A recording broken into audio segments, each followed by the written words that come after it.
नमस्कार दोस्तों, मैं राहुल सिंह रायवर आप सभी का हार्दिक स्वागत करते हैं। दोस्तों, जैसे कि हम 10 क्वेश्चंस की सीरीज़ चला रहे थे प्रीवियस ईयर की, तो उसी क्रम में ये हमारा सेकंड क्लास है। तो आइए स्टार्ट करते हैं पहले क्वेश्चन के साथ। तो पहला क्वेश्चन है कि भारतीय संविधान का कौन सा अनुच्छेद धार्मिक मामलों में प्रबंधन की स्वतंत्रता प्रदान करता है ना? कौन से मामलों में? धार्मिक मामलों में प्रबंधन की स्वतंत्रता। तो देखिए दोस्त, बात कर लेते हैं एक एक करके सारे ऑप्शंस की। तो बात करूँ आर्टिकल 20 में, तो आर्टिकल 20 में क्या गया है? तो अपराधों के लिए दोष सिद्धि के संबंध में सुरक्षा, है ना? तो ये आपका ऑप्शन तो नहीं हो सकता। आर्टिकल 23 की बात करूँ तो आर्टिकल 20 में बोला गया है कि मानव की तस्करी व जबरन श्रम पर रोक की बात की गई है आर्टिकल 23 में, तो ये भी आपका आंसर नहीं हो सकता। आर्टिकल 21 की बात करूँ तो आर्टिकल 21 में क्या लिखा है? इसमें लिखा है जीवन का अधिकार। और आर्टिकल 21A में क्या लिखा है दोस्त? आर्टिकल 21A में लिखा है शिक्षा के अधिकार का प्रावधान। किसका लिखा है? शिक्षा के अधिकार का प्रावधान। तो ये भी आपके ऑप्शन नहीं। तो आपका ये बचा है आर्टिकल नंबर 26। क्या है? आर्टिकल 26। और बात करूं तो आप जानते हैं कि संविधान के 25 से 28, आर्टिकल 25 से 28 तक की यहाँ पे धर्म की स्वतंत्रता की बात की गई है। ठीक है दोस्त, चलिए अगले क्वेश्चन की मैं बात करूँगा आपसे। अगला क्वेश्चन है कि निम्नलिखित में से कौन सी टीम सैयद मुश्ताक अली ट्रॉफी, कौन सी ट्रॉफी? तो Syed Mushtaq Ali trophy cricket trophy 2020-21 की विजेता है। तो देखिए दोस्त, बात करूँ सैयद मुश्ताक अली ट्रॉफी 2021 की जो विजेता है, ऑप्शन दिए हैं, एक बड़ौदा, बी कर्नाटक, सी उत्तर प्रदेश, उत्तर प्रदेश और तमिलनाडु। तो देखिए दोस्त, बात करूँ 2020-21 की, 21-22 की, तो 21-22 में जो जीता है वो कौन जीता है? तो वो जीता है आपका तमिलनाडु। कौन जीता है दोस्त? तमिलनाडु। ये किसकी है? ये है 20-21 की बात।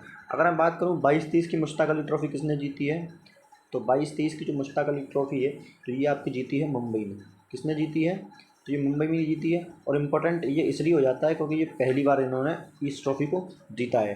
किसको हराया है दोस्त? तो इन्होंने हराया था हिमाचल प्रदेश को। किसको हराया दोस्त? हिमाचल प्रदेश को। ठीक है दोस्त, चलिए नेक्स्ट क्वेश्चन की बात करूँ आपसे। अगला क्वेश्चन है कि भारत में सेंट्रल बैंक डैश में बना? ए 1935, बी 1937, सी 1942 या डी 1940।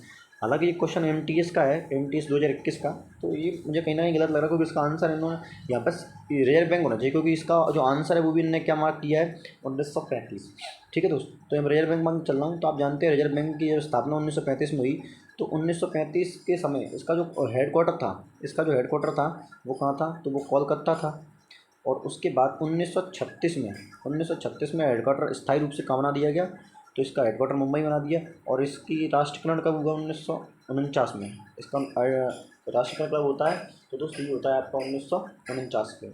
ठीक है, अगले क्वेश्चन की बात करूँगा आपसे। लिखा है कि 1590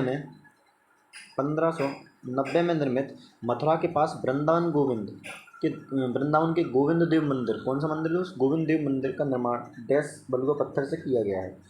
तो मैं बात करूँ गोविंद देव मंदिर की, तो गोविंद देव मंदिर जो था वो किसने बनवाया था? तो एक आप जानते होंगे 1590 के करीब एक जो व्यक्ति थे जिनका नाम था भगवान दास, जो आमेर के राजा थे। तो भगवान दास के पुत्र मान सिंह, भगवान के पुत्र कौन थे दोस्त? भगवान के पुत्र मान सिंह ने इस मंदिर का निर्माण करवाया था। और किससे करवाया था? तो ये लाल बलुआ पत्थर से करवाया था। किससे करवाया था दोस्त? तो ये लाल बलुआ पत्थर से इसका निर्माण करवाया था। ठीक है, चलिए अगले क्वेश्चन की बात करूँ मैं आपसे। अगला क्वेश्चन है कि समीर भारत की लोकसभा का चुनाव लड़ना चाहता है, वह किस उम्र में ऐसा कर सकता है? ए 25 वर्ष में, बी 21 वर्ष में, सी 18 वर्ष में, या डी 30 वर्ष में। तो देखिए दोस्त, बात करूँ कि समीर लोकसभा के चुनाव की बात कर रहा है, तो लोकसभा के चुनाव किस उम्र का व्यक्ति लड़ सकता है? तो दोस्त ये लड़ सकता है 25 साल की उम्र का। क्या? कब? 25 साल की उम्र तक का व्यक्ति लड़ सकता है। ये बात कहाँ कही गई है? तो ये आपके आर्टिकल 326 में कह गई है। किस में कही गई है? आर्टिकल 326 में। और बात करूँ लोकसभा के बारे में, लोकसभा की संरचना के बारे में, आर्टिकल 81 में आपको देखने को मिल जाएगा। ठीक है, चलिए अगला क्वेश्चन है कि भारत की जलवायु को निम्नलिखित में किस प्रकार की वर्णित किया जाता है? तो देखिए, ए भूमध्य सागरीय, बी ध्रुवीय, सी शीतोष्ण, या डी मानसून। तो जो भारत की जलवायु है ये किस प्रकार की जलवायु है? मानसून प्रकार की जलवायु। किस प्रकार की जलवायु है? मानसून। बात करूँ मानसून की, तो मानसून एक अरबी भाषा का शब्द है, अरबी भाषा के शब्द जिससे मौसम से बना हुआ है ना? किससे बना हुआ है? मौसम।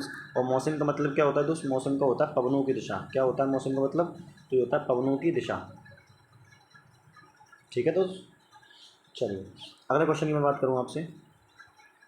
अगला क्वेश्चन है, सॉरी, अगला क्वेश्चन है कि जिसमें अम्ल व क्षार की अभिक्रिया के परिणाम स्वरूप लवण तथा जल बनते हैं उसे टेस्ट कहा जाता है। ए अपघटन की क्रिया, बी संयोजन की क्रिया, सी उदासीनीकरण या विस्थापन। विस्थापन और संयोजन तो आप जानते हैं, जब दो चीज़ें मिलकर आपस में रिएक्ट करती है संयोजन विक्रिया होती है। विस्थापन जब एक तत्व दूसरे तत्व को विस्थापित कर देता है वो विस्थापन विक्रिया कहलाती है। अपघटन जिसमें किसी चीज़ का डिक्लाइन होता है उसे अपघटन क्रिया कहते हैं। तो इसमें जो एक ही आंसर आपको बचता है वो क्या है दोस्त, वो है आपकी उदासीनीकरण की अभिक्रिया। कौन सी अभिक्रिया है? उदासीनीकरण की अभिक्रिया। चलिए अगले क्वेश्चन की बात करूँ। अगला क्वेश्चन है कि ग्रीष्मकालीन 2020 के ग्रीष्मकालीन ओलंपिक खेलों में आयोजित किए गए थे किस देश ने सबसे अधिक पदक जीते? ए चीन जानवादी गणराज्य, बी संयुक्त राज्य अमेरिका, सी जापान या डी ग्रेट ब्रिटेन। बात करूँ 2020 के ग्रीष्मकालीन ओलंपिक, तो ये कहाँ पर हुए थे? जापान टोक्यो में। कहाँ पर हुए थे दोस्त?